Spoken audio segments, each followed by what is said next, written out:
So on today's video, I'm telling a story about someone, or actually a group of people. I'm back on talking about those fucked up people I used to hang out with.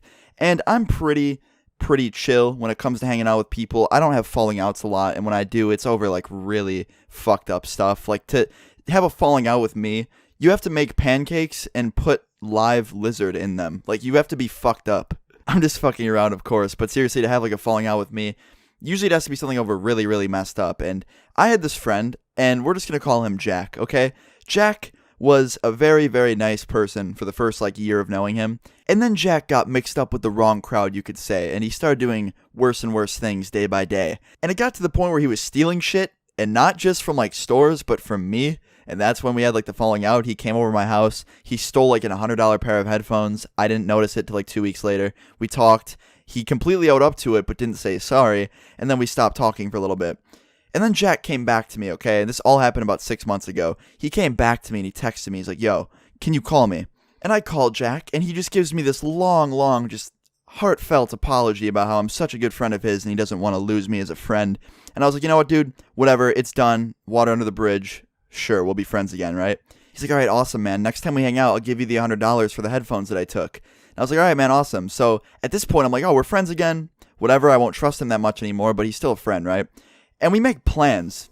He offers to come pick me up with some of his friends that I've seen before. And a few of their names, when I hear them, it just rings a bell of just like, that's kind of a sketchy person, but I've never seen them do anything myself, so maybe I'm just getting the wrong image, you know what I mean?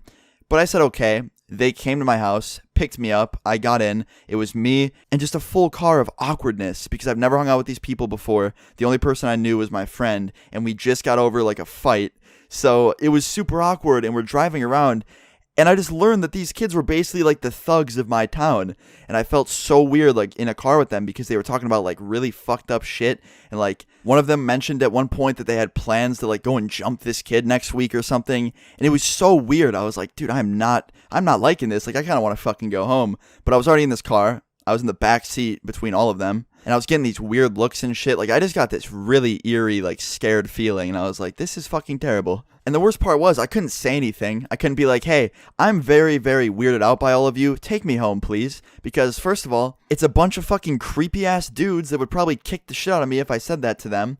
Second of all, that's just more awkward than it already was. I didn't want to make it more awkward. So I just went with it. We're driving. I had no idea where we were going. I thought they were just going to like burn ride for a little bit and then we'd find something to do. And we just eventually drove so far that we got to the city. And at this point, I got really weirded out because we were pretty far out. I had no idea why we were this far out, and just there was nothing for us to do out here, basically. And then it got to the point where we were literally pulling into neighborhoods and shit, like really fucked up neighborhoods, and just going into these random streets, like turn after turn. And I finally got so weirded out where I was like, hey, where are we going? And my friend, the one that I ended up falling out with, I don't even remember the name I gave him. I think I said Jack. He's like, hey, we're just going to a friend's house. Don't worry. I was like, all right, dude, cool. And we finally started slowing down. And I just knew what was happening. We start slowing down in an abandoned ass, like, I don't even know the word for it. It's like a circle street. I think it's called cul-de-sac. It's basically an abandoned little neighborhood. There's like 2 or 3 houses on it that are just really fucked up and they're pretty much closed down. And it's almost completely surrounded by a bunch of trees. And it's just pretty much that place where you would go to either 1, do a drug deal, or 2, kick the living shit out of someone and have no one see it because it's so abandoned over there. And my dumbass should have just stayed home, been a nerd and played some Xbox, but instead I decided to go out with these fucking people, and they were going for number 2. The whole plan was lure Austin into the car, drive him out to the city, beat the fuck out of him, leave him in the street, and drive away. That was literally their plan, apparently. I'm guessing robbing Luna was a part of that, too, but we stopped in the middle of the street. They fucking jumped out of the car. Everyone jumped out except me. I'm sitting there in the middle of the back seat like, hey, this isn't someone's friend's house, and I just knew what was happening, and this kid goes, get out, one of the random kids that I'd never even talked to before. He's like, get out. And I was like, what are you guys doing? He's like, just get out, dude. Come on. And like the situation itself, I really couldn't do shit. Like straight up, I was like, I'm surrounded. I'm outnumbered. I can't call someone. I can't even jump in the front seat to try and drive this kid's car away from them because he pulled the keys out. So I was like, all right, well, guess I'm going to get my ass kicked. So I jumped out of the car and I like looked at my friend and he's like, yeah, I'm not giving you that money back. And I just threw on this fake smile. I was like, yeah, I figured, man, if it's coming to this. And he's like, all right, so what are you going to do about it? He starts coming close to me, right? He's like kind of getting up in my face, and all of his friends start to surround me too. Like they're all about to just completely go at me. And I was like, I don't know, man. What do you want me to do about it? Like, just trying to stall. I was like asking him questions and shit. I was like, you know what? If I'm going to get fucked up, I'm at least going to just buy time so it's not as bad. And he's like, fight me about it. And I was like, fight you or fight you and your entire fucking crew? Because kind of how it's looking right now. He's like, I don't know. And he just starts getting real close. Like, at this point, they're just completely surrounding me. And I was like, here it goes. Just literally preparing to get my ass kicked. And all of a sudden, I hear a car horn go off, right outside of this crowd of people. I couldn't see anything. I was surrounded by these fucking people. But I heard a car horn go off. And everyone just dispersed immediately. And I was freed from this fucking stupid crowd of kids that were about to kick the shit out of me.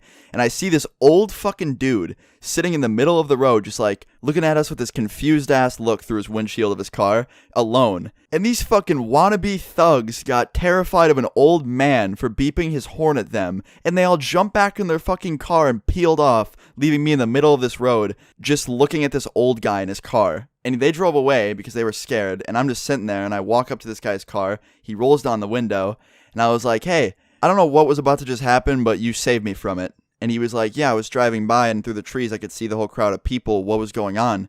And I was like, I think they were about to beat me up, like straight up. He's like, do you have a cell phone on you?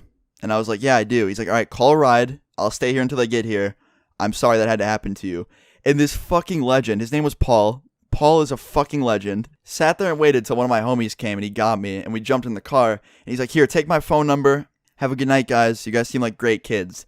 And he drove off and like, he just completely saved me from getting my ass kicked by a bunch of these, like, I don't know what to fucking call them. I'm going to call them tooth fairies. Fucking tooth fairies from jumping me pretty much because they were fucking afraid of this dude. This dude was alone in his car. Older guy.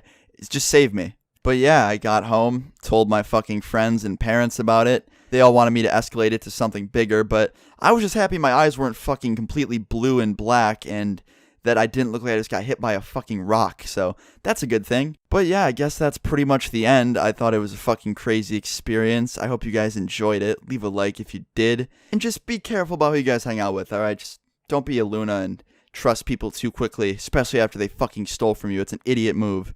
But anyway, guys, I'll see you all tomorrow. Subscribe if you're new. Peace out.